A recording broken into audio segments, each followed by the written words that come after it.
আজি আহিছোঁ মই গুৱাহাটীৰ বুৰ্জ খালিফাত মানে বুৰ্জ খালিফা এইকাৰণে কৈছোঁ এইটো হ'ল গুৱাহাটীৰ সকলোতকৈ ডাঙৰ শ্বহীদ স্মাৰক ক্ষেত্ৰ আপোনালোকে দেখা পাইছে মোৰ আগফালে এইটোৱে যিহেতু আজি হ'ল 10 ডিচেম্বৰ আজি মানে আছে শ্বহীদ দিৱস প্ৰায় 6 বছৰৰ অন্তত এই সম্পূৰ্ণ শ্বহীদ স্মাৰক ক্ষেত্ৰটো বনোৱা হ'ল আজি অপেনিং আপোনালোকে চাব পাৰে মানুহ মানে দিনতে 11টা বজাত অপেনিং হৈ গৈছে শ্বহীদ দিৱস উপলক্ষে আজি এইটো অপেনিং কৰি দিলে আৰু এইটো বনাইছে গুৱাহাটীৰ বৰাগত এতিয়া বলক ভিতৰতে আসল দৃশ্যবোৰ আছে ইয়াৰে প্ৰথম এন্ট্ৰিটো হ'ল এইটো য'ত আপোনালোকে এটা ধুনীয়া জাপি দেখা পাব তাৰে ওপৰত লিখা আছে শ্বহীদ প্ৰণামো তোমাক আৰু এইখন অকল ক্ষেত্ৰ নহয় দে এখন পাৰ্কো হয় আৰু এইটোৱে ইয়াৰে বিশেষ আকৰ্ষণটো চাব পাৰে আপোনালোকে কিমান বেছি ডাঙৰ মানে একদম এই হাৱেৰ পৰা দেখা পায় এইটো ও ভাই ভিতৰত আহাৰ লগে লগে এটা গুজ বাই হৈ গৈছে আপোনালোকে চাওক কিমান বেছি ডাঙৰ হ'ব পাৰে প্ৰায় 55 ফুট ওখ বুলি গম পাইছোঁ মানে মই 5 মাহমান আগতে হৈছিল এতিয়া মানে বনাই আছিল ডিচেম্বৰ মাহত অপেনিং বুলি যিহেতু কৈছিল আজি অপেনিং হৈ গ'ল এতিয়া এইফালে এনেকৈ যাব লাগিব চাওক এনেকৈ পানী আহি আছে ওপৰ দি ভিতৰত গৈ আছোঁ বাৰু কিন্তু তাৰে কাষতে চাওক ইয়াতে এটা পুখুৰীও আছে য'ত নেকি কিছুদিন পিছতে কিছুমান ৱাটাৰ এক্টিভিটিছো হ'ব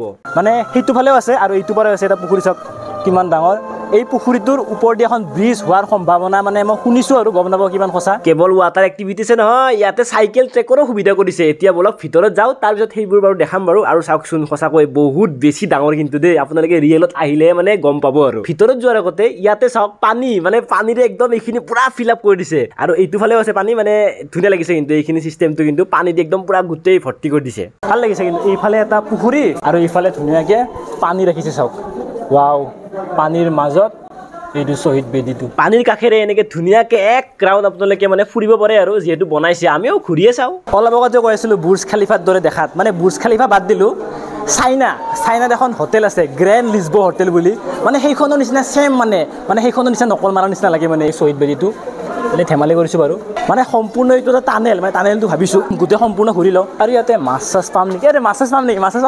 নেকি হা ৰৌ মাছ মই মানে ফিচাৰী মাছ এটা দিছিলোঁ আচ্ছা ফিচাৰী মাছ ন আমি এইফালেদি সোমাইছিলোঁ আৰু এইফালেদি ওলালোঁ এতিয়া হ'ব মেইন তো এতিয়া ভিতৰত সোমাই আহিলোঁ আৰু কৈছে কি মানে নিউজ চেনেলবিলাকত কোৱা মতে মানে 860 জন বীৰ জোৱান মানে ইয়াৰে মূৰ্তি আছে কিন্তু মই গুগলত চাইছিলোঁ মানে এনে 855 জন হয় এতিয়া গম নাপাওঁ আৰু ভিতৰত অহাৰ লগে লগে আপোনালোকে এনেকুৱা জয় অসম দেখা হ'ব তাৰে লগতে আছে অসমৰ মানচিত্ৰখন ভিতৰত অহাৰ লগে লগে এচিৰ দৰে ফিল হৈছেনে ঠাণ্ডা কুল মানে সঁচাকৈ ভিতৰত পুৰা ফুল এচি পুৰা ঠাণ্ডা এনেই ঠাণ্ডাৰ দিন তাতে আৰু এচি তো ইয়াতে আছে সেইবোৰ অসম আন্দোলনত শ্বহীদ হৈ যোৱা বীৰ জোৱানসকলৰ কিছুমান মানে স্মৃতি ইয়াত ৰখা হৈছে সঁচাকৈ এইটো এটা মানে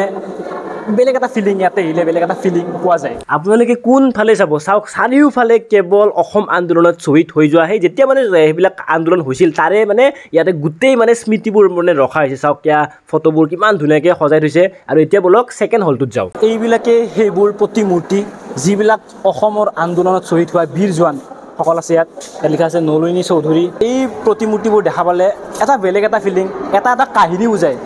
এই মূৰ্তিবোৰে অসম আন্দোলনত যিহেতু 855 জন বীৰ জোৱান শ্বহীদ হৈছিল তো তাৰে স্মৃতিত আপোনালোকে ইয়াতে একদম 1ৰ পৰা 855টা আপোনালোকে প্ৰতিমূৰ্তি এনেকুৱা দেখা হ'ব আৰু কোন ক'ৰ ঠাইৰ ইয়াত ধুনীয়াকৈ লিখাই আছে কেৱল পুৰুষ বুলিয়ে নহয় ইয়াত মহিলাও চাওক ইয়াত ধুনীয়াকৈ প্ৰতিমূৰ্তিবোৰ আছে এয়া আছে ৰচিকা নাথ দৰঙৰ পৰা এগৰাকী মহিলা দময়ন্তী নাথ তেওঁ দৰঙৰ পৰা 5 মাহমান আগতে যেতিয়া আহিছিলোঁ 16টা নে 17টা ফ্ল'ৰ কিবা শুনা পাইছিলোঁ আৰু এতিয়া গম নাপাওঁ ওপৰত বা কেইটা ফ্ল'ৰ আছে বলক এতিয়া ওপৰত যাওঁ ওপৰৰ পৰা যিটো ভিউ দেখা যাব ওপৰৰ পৰা যাব দিছে নে নাইবা কিন্তু যিটো ভিউ দেখা যাব আল্টিমেট কিন্তু মানে যিহেতু আজি শ্বহীদ দিৱস সেইকাৰণে মানে অপেনিং হৈছে কিন্তু একদম কিছুমান সৰু সৰু কাম এতিয়াও মানে বাকী আছে আৰু 855 জন সেই বীৰ জোৱান শ্বহীদ হৈছিল সেইটোৰ কাৰণে চাওক কিমান মানে এটা কিমান ডাঙৰকৈ এটা মেমৰিয়েল সৃষ্টি কৰি চাওক কিমান মূৰ্তি এতিয়া ওপৰত আহিলৈ মানে আহি পালোঁ ফাৰ্ষ্ট ফ্ল'ৰত আৰু এইটো হ'ল ইয়াৰে এটা মেডিটেশ্যন হল আপোনালোকে ধুনীয়াকৈ এনেকৈ বহি অলপ শান্তি ল'ব পাৰে চাওক অলপ কিন্তু ইউনিক কনচেপ্টত কিন্তু এই চিষ্টেমটো কিন্তু বনাইছে এইটো ওপৰলৈকে যাই আছোঁ ছেকেণ্ড ফ্ল'ৰলৈকে আহিলোঁ ৰ'ব কিন্তু চাওকচোন মানুহ কিন্তু হৈ আছে দেই মানে সন্ধিয়া সময়তে কিন্তু চবতে মানুহ হয় সঁচাকৈ যিমানে মানে ওপৰত গৈ আছোঁ বেলেগ এটা ভাইবছ এটা আহি আছে ভাল লাগি আছে কিন্তু যিটো মানে আকাৰত বনাইছে এই যিটো চিষ্টেমটো আৰু ওপৰৰ পৰা আহি তলত থকা মূৰ্তিকেইটা চাই কিন্তু বেলেগ লাগে আৰু চাগে মূৰ্তি সজাও বাকী আছে ফ্ল'ৰ 15টাই হওক 16টাই হওক লিফ্ট কিয় লাগে লিফ্ট কিয় লাগে লিফ্ট বহুত এক্সাইটেড হৈছে এনেকৈ যাব নোৱাৰা অলপ কষ্টত চলিব নোৱাৰা জীৱনটো অলপ কষ্ট কৰাচোন জীৱনে কষ্ট কৰিব এতিয়া কেইটা ফ্ল'ৰ আহিলোঁ আমি এটা সেকেন্ড ফ্লোৰ আছে ছেকেণ্ড ফ্ল'ৰ ন এনেকৈ 15 নম্বৰ যালে 15 নম্বৰ এনেকৈ যাব পাৰিবা না মই লিফট আছে লিফট লিফ্ট আছে এইটো লিফ্ট নাই ওই কিসকে শান্ত একো নাই এবাৰ জাপ মাৰিব লাগিব ওপৰত অহালৈকে চাগে আমাৰ অকণমান দেৰি হৈ গ'ল সেইকাৰণে চাওক তলাই মাৰি দিলে এতিয়া আৰু উপায় নাই ওপৰত দেখা পালে ভাল লাগিলে ওপৰৰ পৰা মানে যিটো ভিউ দেখা গ'ল হয় কিন্তু একো নাই পিছত কেতিয়াবা আহিম আৰু আপোনালোকে আহিব তো চাওক আপোনালোকে ওপৰত সেই লাইট জ্বলি আছে এইটো হ'ল লেজাৰ এটা লেজাৰৰ মানে এটা ৰিফ্লেকশ্যন এটা মানে সেই তাত মানে পৰিছে চাওক আজি যদি ড্ৰোন থাকিলে মজা কিন্তু চিনেমেটিক হ'ল হয় কিন্তু একো নাই মোবাইলটো কম নেকি ভারতীর নুমলি জিক বসা বলে তুমি মৃত্যু বরিলা শহীদ প্ৰণাম তোমাক শহীদ বাকী আপোনালোক যে কৈ আছিলোঁ চাইক্লিং ট্ৰেকিং বুলি এইটো চাওক চাইকেল ট্ৰেক ইফালে এনেকৈ চাইকেল চলাই আপোনালোকে এক ৰাউণ্ড ঘূৰিব পাৰে চাওক দুনিয়াত চাইকেল এভেইলেবল চাইকেল মানে এনে আপোনালোকে এই শ্বহীদ স্মাৰক ক্ষেত্ৰত ফ্ৰী সোমাব পাৰে কিন্তু যদিহে আপোনালোকে চাইকেল চলাই ইয়াত চাইকেল ট্ৰেক কৰিব বিচাৰে তাৰ বিনিময়ত সেইটো এক্সট্ৰাকৈ টিকেট ল'ব চাব পাৰে আপোনালোকে এৰিয়াটো কিমান বেছি ডাঙৰ চাওক এইফালেও কিমান জেগা আছে আৰু মেইন এটা কথা ইয়াতে যিহেতু মানে বৰাগাঁৱত ডাম্পিং গ্ৰাউণ্ডটো আছে এই চাইকেল ট্ৰেকিং যে অলপ আগত দেখালোঁ সেইফালে গ'লে মানে বহুত বেছি গোন্ধ ওলায় তো এইটোৰ ওপৰত যাতে অলপ গুৰুত্ব দিয়ে মানে বহুত বেছি ইয়ালৈকে গোন্ধ আহি আছে এতিয়া মানে অলপ খেলাটো অলপ জমিছে লাইট জ্বলিছে কিন্তু চাওক লাইট জ্বলিছে সেই তলৰ ভাগটো কিন্তু জ্বলা নাই কিন্তু ওপৰৰ গোটেই ভাগটো পূৰা ৰিফ্লেকশ্যন এটা মানে লাইট জ্বলিছে বেলেগ কালাৰ দেখিয়ে ভাল লাগি আছে কিবা এটা ওপৰতো কিবা বনাইছে মই শুনিছিলোঁ ৰেষ্টুৰেণ্ট বনোৱাৰ কথা মানে শুনিছিলোঁ আৰু কিমান সঁচা গম নাপাওঁ ওপৰত যাই আছোঁ তাত আগতে চাওক ইয়াতে আপোনালোকে এনেকৈ ছিট আছে ধুনীয়াকৈ এনেকৈ আড্ডা বহি চিল কৰিব পাৰে ইফালে এনেকৈ কিবা এইবিলাক হাত ধোৱা এইবিলাক মানে বনাইছে এনেকৈ লেট্ৰিন বাথৰুম মানে এনেকৈ চাগে ইফালে আছে এই এৰিয়াটো কিন্তু চাওক ভাল লাগিছে ধুনীয়া বহিব পাৰে আপোনালোকে ইয়াত কোনো নাই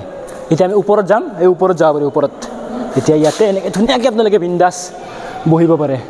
শান্তি আছে কিন্তু শান্তি হ'ব তো এইটো এটা ওপৰৰ ভাগ আপোনালোকে চাব পাৰে মানে মই শুনিছিলোঁ ৰেষ্টুৰেণ্ট কিবা তেনেকুৱা হ'ব কিন্তু তেনেকুৱা চাগে নহয় এনেকুৱা বহা